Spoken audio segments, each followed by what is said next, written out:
So, SaaS compliance. When you hear that phrase, does your brain just kind of short circuit, thinking about this endless maze of confusing acronyms and checklists? Well, you are definitely not alone. But here's the thing. What if I told you it's not just some necessary evil, but actually a powerful competitive advantage? Let's break down how you can turn compliance from a major hurdle into a core pillar of your business. And trust me, the stakes could not be higher. Take a look at this number, 1.2 billion euros. Yeah, that's the record-breaking fine that Meta got hit with in 2023, all for GDPR violations. This is so much more than a slap on the wrist. It's a huge signal that regulators are not messing around. The cost of getting compliance wrong can be, well, absolutely astronomical.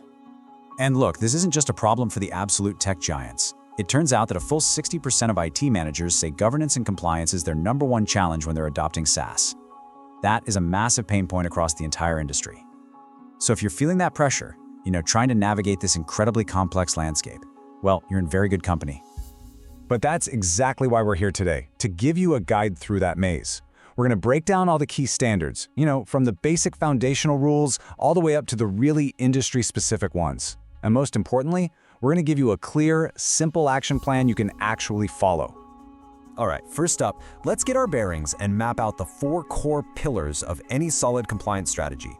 You got to understand these because they are the absolute foundation for building trust and, of course, for protecting your business. Okay, so here they are.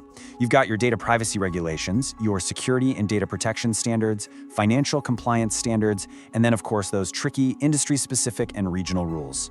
We're gonna walk through each one, and we'll start with the big ones that pretty much affect every single SaaS business on the planet.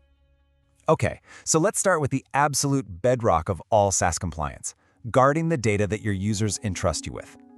This isn't just about dodging fines. It's all about proving that you're a responsible steward of their most sensitive information. It's about trust. All right, first up, the big one, GDPR, the General Data Protection Regulation. Now, even if your company isn't based in Europe, you have to listen to this. If you have users there, this applies to you. It's really the global benchmark for data privacy, and it sets super strict rules on things like consent, how much data you can collect, and what rights your users have. And as we saw with that giant Meta fine, ignoring it is simply not an option. Now, here's a super important point. SOC 2 isn't actually a law. It's better to think of it as an industry expectation, a standard. If you want to sell to big enterprise customers, I promise you, they will ask for your SOC 2 report. It's that independent verification that proves you have your security house in order. It's a really powerful trust signal. People often get SOC 2 and ISO 27001 confused, so let me give you a really simple way to think about it. ISO 27001, that's like the recipe for building a solid security management system. It's the framework. SOC 2, on the other hand, is kind of like the taste test. It's the audit that verifies your security controls are actually working the way you say they are. So one's the framework, and the other is the proof. Okay, now let's talk about something that is 100% not optional. If your SaaS business processes, stores, or transmits credit card information directly, you must comply with PCI DSS. This is a super strict set of security requirements that comes from the big card brands, all designed to protect cardholder data. And really, it's that simple. No compliance, no card payments. So you've got the basics down. But here's the thing.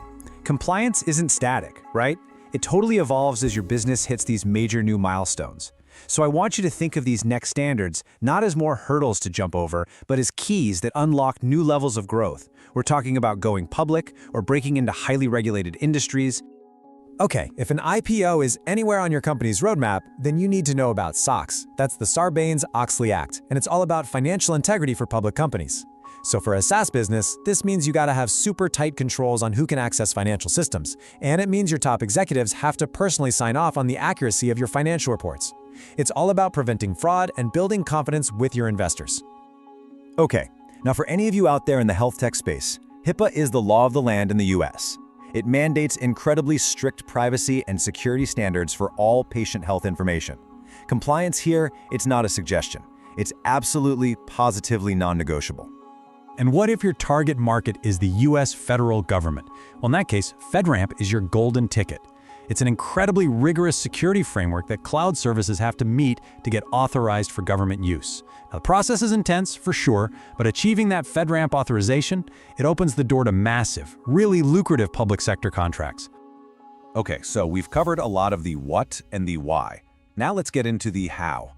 I know it can feel pretty overwhelming, but the good news is we can break down the whole process of getting and staying compliant into a pretty straightforward 5-step action plan. All right, here's your playbook. Step 1, map out your applicable regulations. I mean, you can't comply if you don't know the rules, right? So you have to identify every single law and framework that applies to your specific business and market. Step 2, assess your risks and your readiness. This is your gap analysis. Where are you strong? And more importantly, where do you fall short? You have to be honest about your vulnerabilities. Step 3, implement strong controls and monitoring. Okay, now you build your defenses. This means technical stuff like encryption, but also administrative things like who has access to what. Step 4, leverage automation and tools. Seriously, don't try to do this with a bunch of spreadsheets. Use modern compliance tools to automate collecting evidence and monitoring things. It's truly the only way to scale this. And finally, step 5, foster a compliance-oriented culture. This one is so key. You have to make compliance everyone's job, not just the security teams. Do ongoing training. Make it part of your company's DNA. Okay, let's bring this all together. It's so easy to look at compliance as just a cost center, right? Or maybe a defensive shield you have to hold up. But the real takeaway here is that a strong compliance posture is actually one of the most powerful strategic advantages a SaaS company can have, period. And that really is the big mindset shift, isn't it? Compliance is not just a shield to help you avoid penalties. It is the key that unlocks enterprise deals, the key that builds deep, lasting customer trust, and the key that fuels sustainable growth. It proves you're a serious, responsible partner. And you know what? In today's market, that is everything. So I'll leave you with this one question to think about for your own business. Is your compliance strategy a cost center? You know, just a chore you have to get through? Or is it your competitive edge? Are you actively using it to build trust, to stand out from the competition, and to win bigger deals? The answer to that could very well define your company's future.